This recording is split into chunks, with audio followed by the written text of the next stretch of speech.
Well, we're stoked to chat with you guys and so stoked to have you guys on. I know Alyssa has actually been saying she's wanted to have you guys on since last year. A year. Yeah, last year. So we appreciate your guys' story and thank you guys for coming on and sharing it with others. I'll go ahead and let Alyssa kind of... just so start people know how we know you guys. So originally when Jeff wrote his first book, Chad was on... He was... What's the vice title? President of Marketing. Is that what Nelson would have called that, right?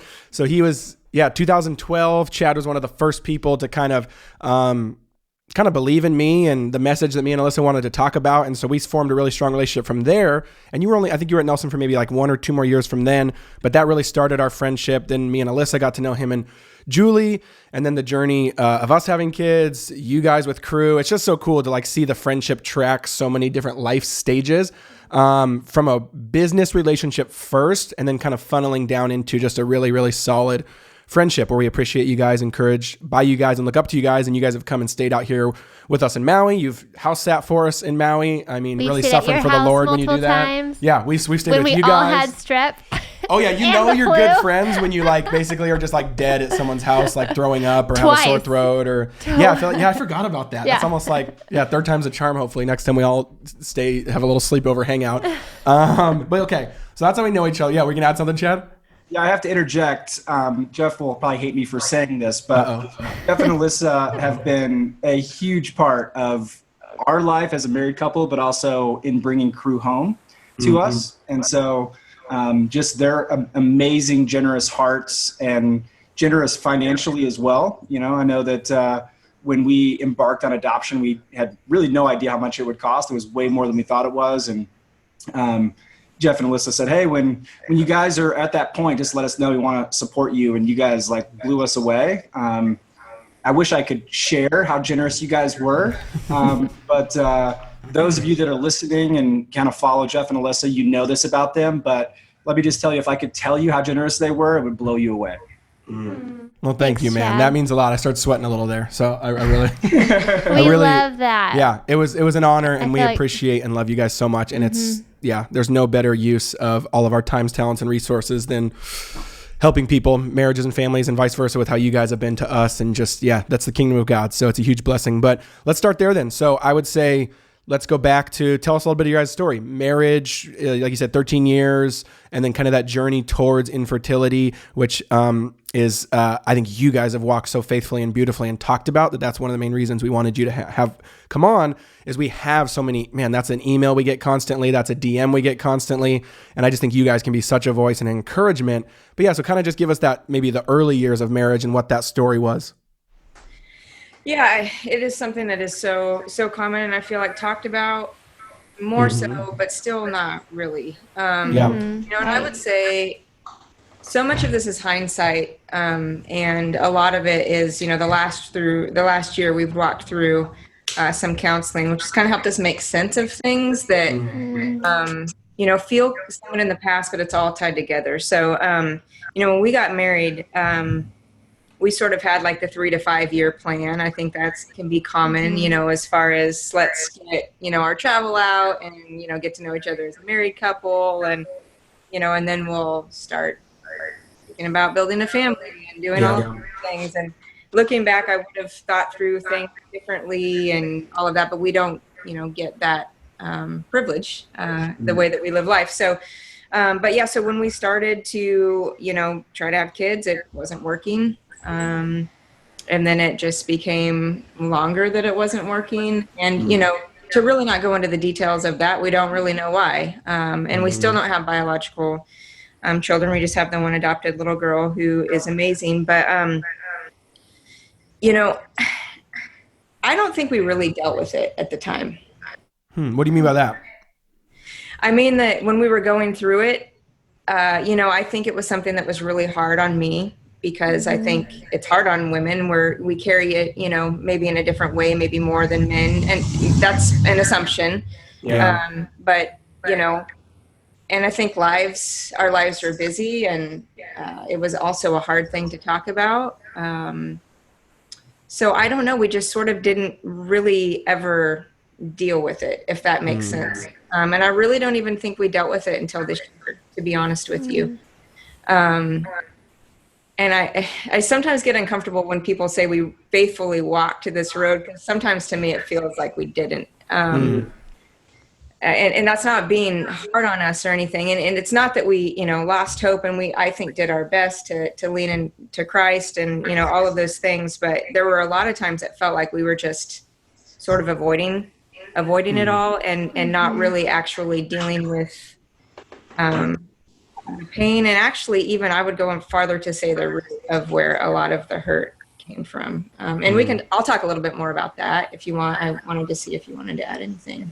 Yeah, I think, it's definitely something that guys don't get together and talk about. I think it's, Right. but it's hard because, I grew up, and obviously as a guy, you want like your family heritage to kind of be passed on, or at least that's what culture tells you and wrestling with. And even though we didn't really talk about it, but that was always kind of a pressure. And the reality was, for us, sex became like work, because that was like the end goal. Kind of lost like that passion. And I think for us became just something that was like kind of the desire of our heart, which was family. And I think she's right in that we didn't deal with it in the moment, because it was just like, like everything else in life, just like work harder, do it, and you'll be rewarded for it. And that just didn't happen. And looking back, it's, obviously we have Crew now as our own, and, God had a perfect plan, but, for 5 or 6 years, that did not seem like reality to us at all. I'd ask one follow-up there then. What would you say then? And thanks for being honest about it. I think that's fascinating. I've never really heard people be that honest with kind of like, hey, we probably could have maybe walked through it better, or we could have maybe, walked through it in a different way, or looking back, we learned something or dealt with it more. If you could go back, what would you say you would have done different? Or kind of like, what do you wish you would have done to deal with it back then? And what do you think that would have kind of done for you? Or what was kind of the fruit of not dealing with that, I guess? Yeah. That's a loaded question. It is? Are you sure? I don't know. There's a little, we can phrase it a different way if you want. I think. I'm just wondering, could you have done it differently? Like, is there some aspect where when you're going through something so difficult, I don't know, like, sometimes do you just have to kind of sit with it like that? Yeah, and you guys were so obedient that's why I think that's what faithfulness is. You guys were still leaning into Christ, still leaning into Jesus, and it is your story. And but what would you say to kind of that nuance of it? Yeah, I would say I actually wasn't really planning on going here, but I think it would be not good stewardship of our story, and I think we're in a good place. And I didn't even really talk to Chad about really talking about this, but I think we knew what we knew back then, and we were doing the best we could back then to go through it, the way that we were. Underlying all of that, and I can talk about this now because, just to let you know, like, we have been in counseling for the last year, and we've also dealt with this in community, close community with people, including our counselor and our friends. So there were definitely underlying things for me personally. I had a pretty traumatic incident happen after college that I didn't tell anybody about until this year. That definitely affected me deeply in a lot of ways. First of all, I think I'm trying to figure out how to say this in a good way, because I've actually never said this publicly. But my sort of baseline in life has always been shame. And so then when something happens to you, that causes like a compounding amount of shame on you, and then when you keep it a secret, and then for me, the ways that I dealt with it were like my own shame, right? So I guess I felt like my lot in life, to be honest with you, for a while, was that I didn't deserve to have kids. But I never would have verbalized that. And so I think looking back, I was trying to do the best I could to sort of like insert hope into a situation that nobody fully knew about. Does that make sense? Yeah, that's a good point. Yeah. So, I was sort of carrying all of this shame, and at the same time just felt like I didn't deserve even to be a mom because of all of these things that were happening that nobody really knew about. So we were doing the best we could, and Chad was doing the best he could with me, but he didn't fully know what I was walking through either. And we really didn't uncover all of that until, honestly, this year. So it just feels like a miss to talk about what felt like so long ago when we know so much more now. So I think when you're walking through your life, like you're doing the best you can, and then you start to know more, and then you do the best you can with that. Right? Does that make sense? Totally. I think that's good. Do you want to add anything or say anything? No, I don't have anything. I think first of all, thank you for sharing that, because I think I'm actually glad you said that, because I feel like that's the once you start really going layers deeper, and all of us are complex creatures defined by certain things, different kind of backgrounds and incidents and issues and all of that. But that's the stuff, like you just mentioned, that we all have to do the hard work in our own way to kind of swim into that thickness of that, to find true healing that then will affect things that you don't feel like are actually connected, but they are, or just like there's kind of like a rippling effect in your life, right? And I think it's like, that they're all kind of interwoven, interconnected. I think me and you have talked about this before, but Kurt Thompson's Soul of Shame, is it Soul of Shame, right? We love that book. We talk about shame on this podcast. You can go Brene Brown for sure, but I actually think Kurt, and specifically him from his angle, is very, man, what his message, what he's talking about is so rich and powerful, and has had a profound impact on us and our story and those who are at IF Gathering. He spoke right before I did, and that's actually kind of where I got to talk to him and even hear from him more. His stuff's incredible. I think, Chad, you talk about how do you feel about what Julie just said, and just kind of how does it, walking through that as a father, as a husband, and all that stuff. Yeah. I think looking back and in the moment, you don't, obviously, as she just said, you don't really have kind of visibility into this, but I mean, one of the reasons why she didn't, and this is kind of more getting into some of our marriage stuff, is that I was so driven in my career and driven by success, and really kind of like just didn't really create a safe place for her to really share that shame, that hurt. And so what she did, she just like stuffed it deeper. And I was kind of just doing my own thing, or, like on the outside, people didn't see that, but like in our house, that's what was coming across, and how she was perceiving is that, I'm out there, being successful and my, kind of climbing the ladder, whatever you want to say. And that's kind of where I poured my energy into, rather than pouring the energy into like really understanding her hurt, her emotion. And, at the center of it, yes, like we believed that God was, and like, I mean, we had people pray over us. I mean, there were so many like stories of, hey, you're going to have kids, and, like prophesying what the future is going to look like, and believing that, and still believe that too, so it's not like it was like total dark days. I think in this season of kind of going through uprooting what we've done in the last year, it kind of is hard not to not to say that, hey, it was peachy keen and we were just like reading the word every day and believing, while there were times of that, the reality was, I think me as a husband, it was easier for me to pursue success and kind of numb that feeling, or that like despair of not, being able to get pregnant, and then doing what I just felt was normal for myself, versus like leaning into her and giving her a safe place to kind of talk. That's so good. Yeah. I feel like that's even something I feel like we're even going through right now, of like the husbands, it's very, I don't know how to explain it, but I just feel like I feel like the key that is magically needs to be unlocked for a marriage to flourish is for the husband to just lean fully into the wife's hurt and pain, and how she centers her like feeling or whatever, how would you say that? Because it's like, it's so easy, whether it's work or whether it is, to just be like, oh man, this is very difficult to lean into this. I'm going to come over here where there's more of a feedback loop that just kind of makes me feel better, or is softer, or makes me more numb, or just makes me feel better than leaning. And I don't think every husband's wife is like that, but I do think that's a common, almost the main way that the emotional kind of dynamic plays out. And I know it's true for us, that's been, that I have to really, that we're not doing well if I can't lean in there. If I'm kind of checking out, or if it's like, and that's on me. And I think that's hard. I don't know. Would you add anything to that, or what they said?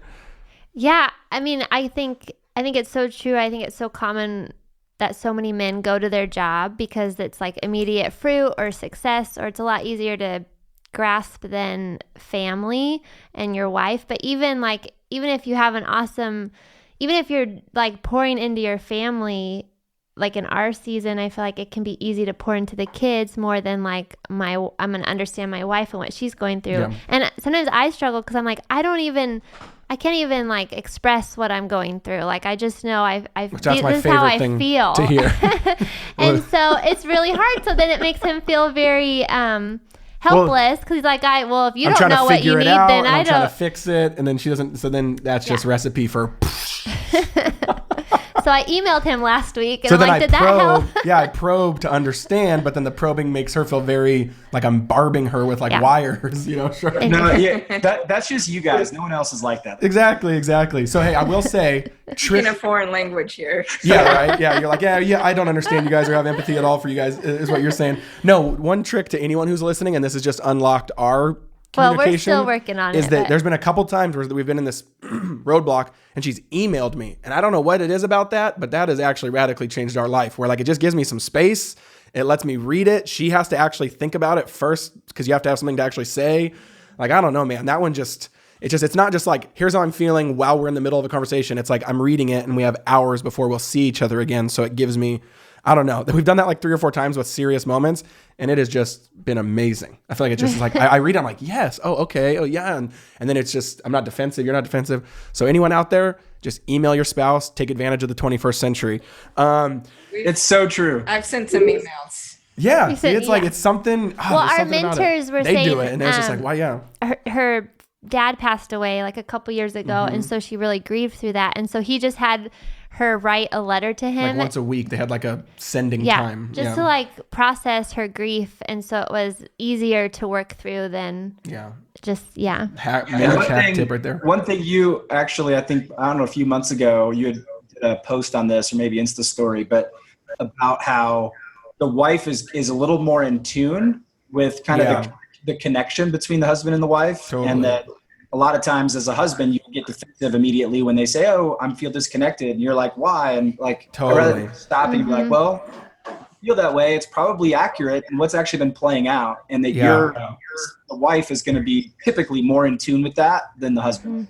Yeah. I feel like the husbands don't like to hear this, but Alyssa would start kind of, saying, oh, I feel like we're not connected or we don't talk anymore or we need a date night. And I'd get like pissed. Like, what do you mean? Now it's like, you just have to flip that switch. You have to flip that switch of like, okay, she is actually like, she's more of an expert. Not all women are like this. Not all wives are like this, but in general, a lot of women are more intuitive, are more emotive, and are more sensitive to just like, it's a skill actually. And I think it's actually a high end skill that they've cultivated and have and are gifted with, that then is actually, you should tap into that and be like, oh, let me listen, let me pay attention. If you're saying we're not connected, then if we wait till I say that 4 months from now, then that's going to be real bad. So I'm going to listen to you first. So, so going back to your guys' story, so what happened that made it feel like, okay, this is a safe place. I can share now with Chad what I'm feeling, the fears I have, those kind of things. Yeah, I would say, unfortunately, desperation. Mm-hmm. But, to back up of like, I think so many of, I'll just speak for myself, what I was bumping up against, and I was trying with all the might that I had within me to trust Jesus with my pain. Mm-hmm. But there was something in me that didn't, right? So you have to, like, at some point, believe it enough to actually trust him with your pain. Mm-hmm. And that means being able to trust your spouse and, your community and, people around you. But desperation really, but I would say that, when we were going through the process of adoption, in some way we had a say in, if we were going to adopt a boy or a girl, or at least I felt like we had a say in it. And I wanted a boy because I just thought I could control a boy's actions. I could make a boy not do bad things to a girl or whatever. It's like a really crazy train of thought, and it terrified me to raise a girl, quite honestly. But as he does, God knew exactly what he was doing, and he gave us a girl. But I think just between having a girl and having a child in general, and I would even add to it having children later in life at a point when I hadn't quite made sense of my own story, accelerated the need to really get some things figured out. And I got to some kind of dark places because I just really, I was terrified I was going to ruin her. Mm. and I knew what I was carrying, and I knew I couldn't anymore. It was desperation, really. But, you know, sometimes those are good things. Like those are okay places, because it obviously got us to a place where we could share really openly about not only that, but a lot of things that had been bottled up inside for 13 years.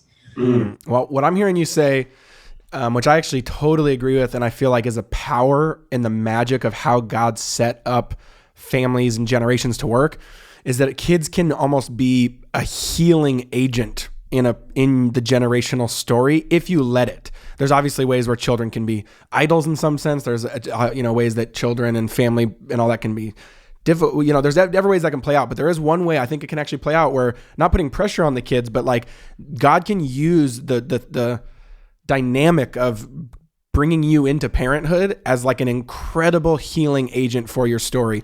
And I feel like that's just so radically true through the roof for us. I think for one level, just absolutely eradicating a level of selfishness that you didn't even know you had until you have the kid. And then also just like actually like a healing in the dark parts of your heart, because it makes you deal with, I would say the same thing that you said, that I felt of like, especially when you kind of come from certain backgrounds and, I was raised by a single mom. My mom was amazing, but because of that, some other things around that were more just single moms. She was working crazy hard. So that comes with its own kind of traumatic experiences that are difficult and unnatural. And yeah, so then you kind of, when you have a kid, it kind of makes you get really like hyper, almost like controlling, and like, I want to make sure not that they stay safe, and then that question kind of brings you down a path of really going introspective of like, oh, why, and what am I scared of, and what's the fear, and what am I afraid of, and all that type of stuff. So I just think that's something that's not talked about a lot, is that kids can actually be that. I think God actually set it up like that. I think that is this weird, magical, beautiful part about families, is that like it kind of really is meant to do something to the image bearingness of ourselves, and creating us more into the image of Jesus if we let it. So what would you add to that or say or ask them? Oh, nothing. No, I just wanted to hear more of their story. Oh, okay. Keep going. So now bring us into crew, adoption. Talk about that. Where, she's 2.5, right? 2.5. Yeah. So what was that story like? Well, I think, so she mentioned kind of, we were on the plan 3 to 5 years. And when we started having kids, it was a 5-year journey of really, trying to figure out what was going on. And then, wrestling with, okay, at one point, Julie was like ready to adopt, and then I wasn't ready, and then I was ready and then she wasn't. So there was some kind of really needed to be on the same page. And then when we jumped into being on the same page to kind of pursue adoption, we ended up going through, do you want to pick up the story here? Or do you want me to? Oh, no, you're doing good. Marriage storytelling right there. Miracle storytelling. So we ended up, when we decided to move forward, ended up talking to a bunch of families here in Nashville, and adoption's kind of a hotbed here for whatever reason. And so, you get all the recommendations of agencies and all these different things. It was overwhelming. Honestly, we're kind of the last year before we actually pursued adoption, it was almost overwhelmed. There's so many things. There's this fear of the paperwork and how long it's going to take. And so a lot of people don't adopt because of the unknown of what is going to be involved. And, and so information's a big piece of it. Mm-hmm. And then obviously finances are like the 2 big reasons why people don't adopt. And so for us, we went kind of on that information hunt, and basically people said, hey, there's a couple of people that said, hey, you can go through an adoption consultant, which they work with a network of adoption agencies across the country. And so we ended up finding this faith-based consultancy in Atlanta, which was a godsend for us, Faithful Adoption Consultants. And we become really good friends with the owners there, and the work that they do is just incredible. And Julie refers to them sometimes as faithful adoption counselors, because through the process they're there, and we're a counselor for us, many of the issues along the way. And so, we paperwork and everything took about 4 months for us. You can do it faster than that. And then once you're in that kind of phase of matching, you're basically getting cases on any given day that you could, a birth mom could choose you once you're kind of in that. So, that was kind of a crazy time. But, do you want to pick up at that point? So it's also, paperwork and all of those things are like, they can be roadblocks. But for me, I'm also emotional. I know, big surprise, but like, it's also complicated because adoption is a result of pain from somebody else as well. So, it's not just a transaction.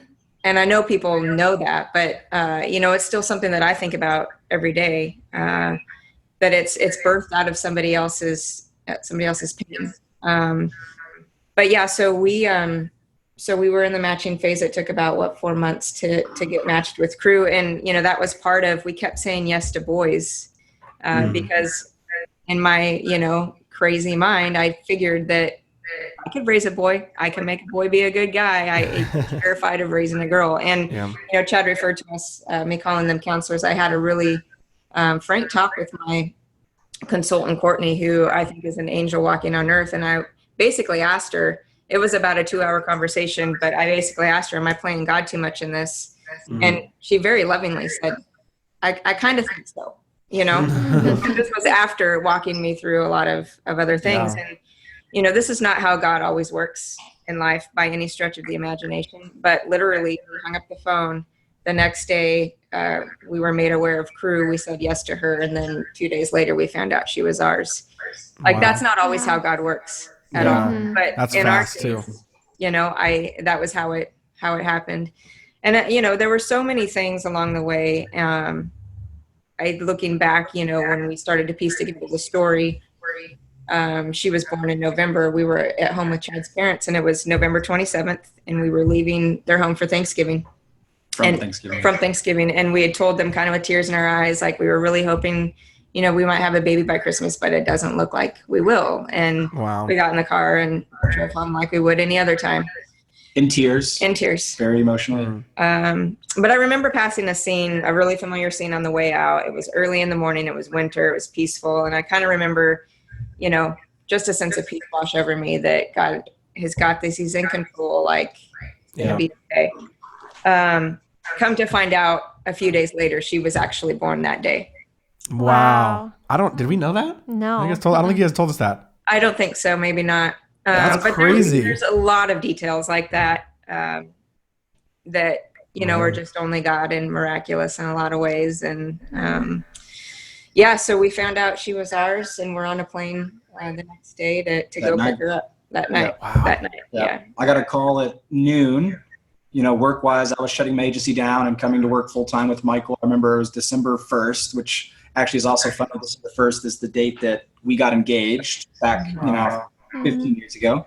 And it was the night of the Christmas party. I got a call at noon. They called me, and I was able to come home and surprise Julie that she was going to be a mom, and that we had to jump on a plane to head to Phoenix, and that we would get to see Crew the following morning. And so it was a roller coaster for sure. Obviously that doesn't happen all the time with adoption. They call it stork drop in the sense that we learn about the baby's already born, and the adoption obviously happens fast. A lot of times the match happens in the 3rd trimester, and you build a relationship with the mom. But just our situation did not go that way, and it, God knew kind of our personality, a lot like Jeff. Just go, like, let's do it fast.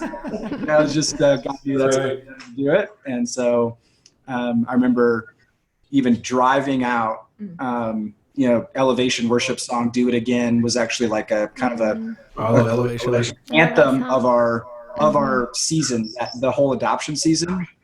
And literally as it came on, we had just picked up In and Out in the car, driving to the house to pick up and see her for the first time. And we both just like looked at each other, seeing the song, and just like kind of weeping, thinking about, wow, our life's going to change. And we look back now and see that first picture we put in the car seat, and we had no idea what the heck we were doing. Like when you go to the hospital, they like walk you through all this stuff. No, we went to this, I already know what they call it, respite care. No, it was. But basically a family, she was discharged from the hospital, so a family watched her until we were able to come. So we go into this family's house, and their kids come and give us hugs. We've never even met them. Someone's, one of their kids is playing "Jesus Loves You" on the piano as we walk in, and it was like surreal. And this lady just hands Crew over to Julie and kind of gets the story and says, "Hey, this is how she's feeding." and then we drove home. See you later. Crazy. I feel like the bravery, I mean, I knew that part of the story, but thinking about it again, hearing you guys say it, like, I feel like that takes bravery. Like, yeah. Like, just because, like what you said, that's so fast, immediate, like life-changing within seconds rather than this gradual 9-month process or whatever. Like, that's you courageous. had been preparing for so long, but then to not know who, and then all of a sudden it's like, oh, here she is. It's a girl, and this is where she lives. And figure it out. In some ways, it's like a blessing to not know. I don't know. It's like, here you go. Like, I don't know. You don't know. Like, we didn't know anything. So you just. Yeah. That's a good point. At least for me, it's like, it takes away the ability for anxiousness or fear to come in because there's no time. Right. I think one question I would ask would be fun. And then if you hop in with any questions you have, do you have one right now? I do, but go ahead. No, go. So we can have a question off. Like, who goes first? Well, no, you go first because mine can be a conclusion. Okay. Well, mine's kind of a conclusion question too. Okay, here we do. We'll both say them and then they get a pick. No. Okay, here. So my question, I thought would be really good. We're so great at interviewing. Yeah. This is why we call it the Real Life Podcast. I was going to ask that whole 13-year journey, and obviously this was a fast, 30,000 foot sweep. But how would you guys say, how was God good to you in that 13 years? If you look at it in one book, like one story, the whole thing with its ups and downs and its different chapters, how do you feel like God was good to you in it? Well, the one word that it's easy to come to this conclusion now, always hard in the moment, but it's the word faithful. Mm-hmm.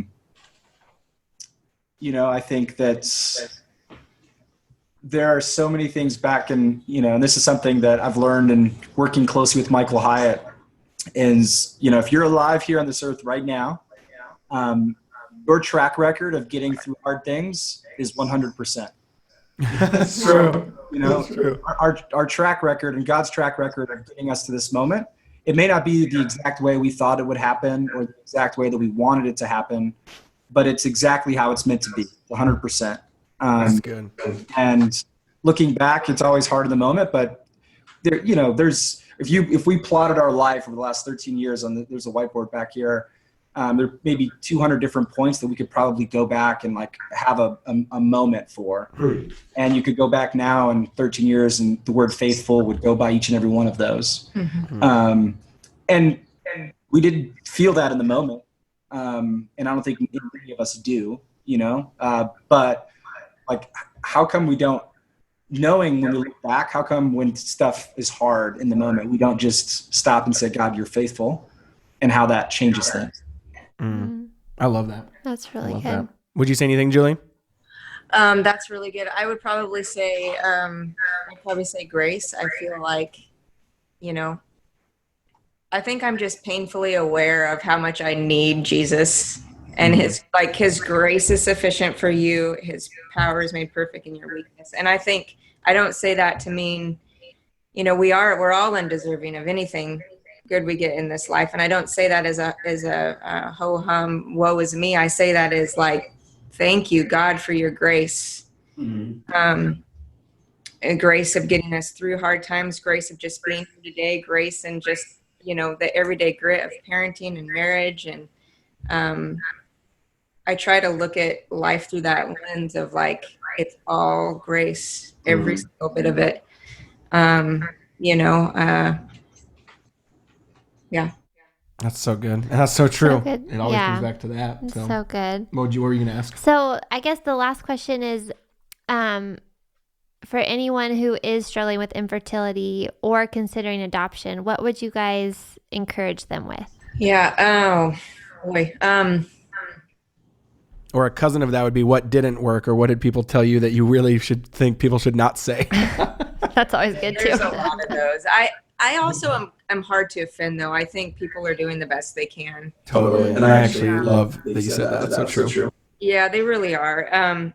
If you're going through that or any struggle, like, I guess specifically infertility, because that was ours, part of our story, or just facing something that you don't think that God can handle, and that you don't think other people that love you, your husband, your friends, your loved ones, your close community group of people, like, A, God can handle it. That's like the most obvious answer in the world. But B, you at least in my story, when I have let people in on hard parts, that I've been deathly afraid of letting them in on, I've experienced the greatest amount of love and support.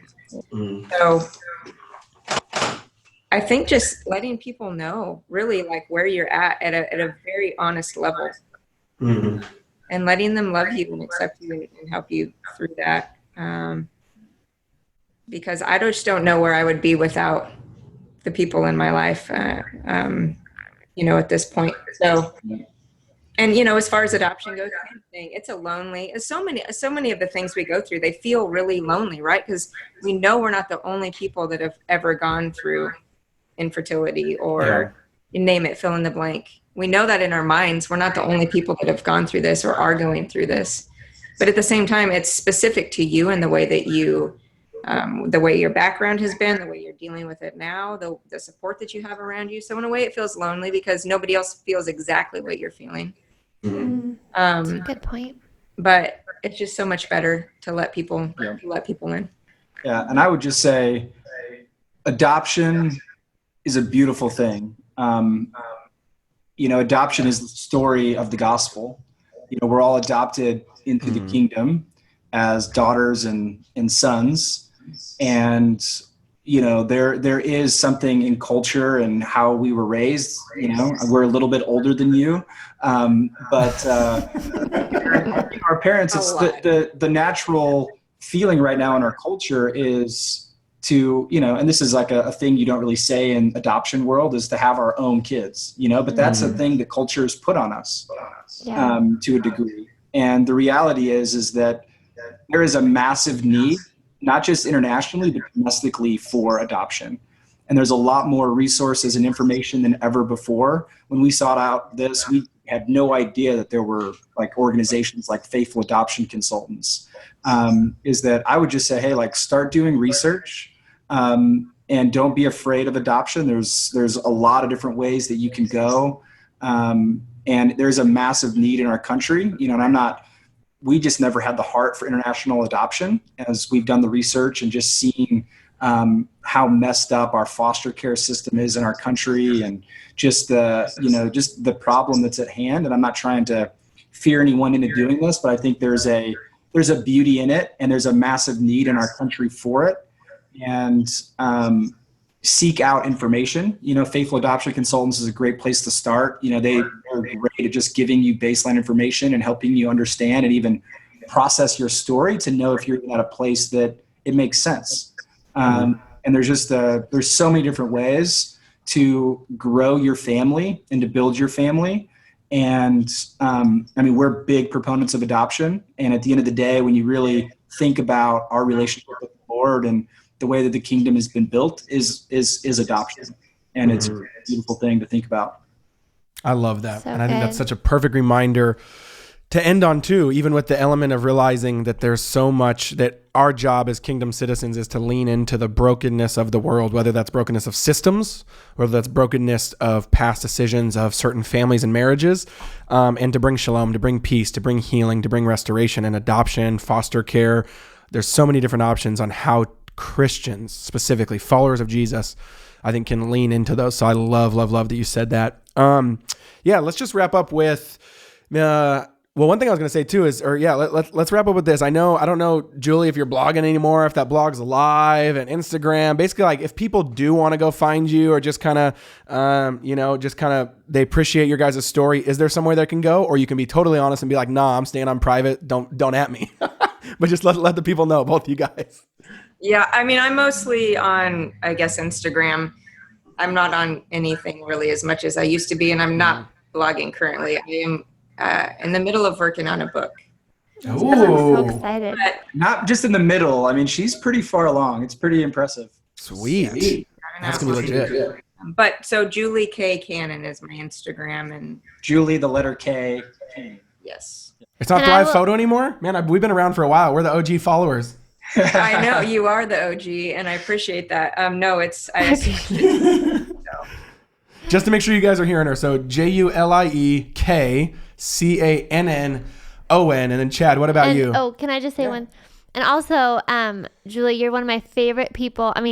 you're one of my favorite people, but one of my favorite people to follow on Instagram. Yeah, you use and it really I've been well. wanting you to write a book since I've known you. You guys, what she writes is just so encouraging. I feel like as a mom, you just portray such a beautiful heart that this generation needs to hear from motherhood and hope. And so I really encourage you guys to look her up on Instagram because it's so encouraging. Yeah. Chad, you got anything else to add there? Yeah, she's a way better follow than me. My Instagram handle is ccannon21, but all I do is like post marketing stuff and some cute photos that she's taken of crew, and they're already probably on her Instagram. And I have sports rants on Twitter at ccannon, but I don't even do that anymore. So I'm kind of just over social media, but that's what happens when you're a marketing sensei genius like you. It's kind of like how Mark Zuckerberg and Steve Jobs don't like let their kids use iPads because they're like, it's like you're like that. It's like you're ahead of the curve, and we'll probably hopefully all be there in 10 years. Yeah, I hope so. I think we'll have a better society if that's the case. Yeah, exactly. Well, hey, we love you guys. Thanks so much for doing this interview. This was an absolute treat. It went crazy fast. I think it was like 45, 50 minutes. It felt like 5 minutes, and I felt like we scratched the surface. So maybe we'll have you back on for like a Joe Rogan style 7-hour podcast where we can just talk for absolutely ever. And yeah. So no, we appreciate you guys. We love you guys, and thanks so much. Thanks, guys. What an honor. We love you guys. Yep.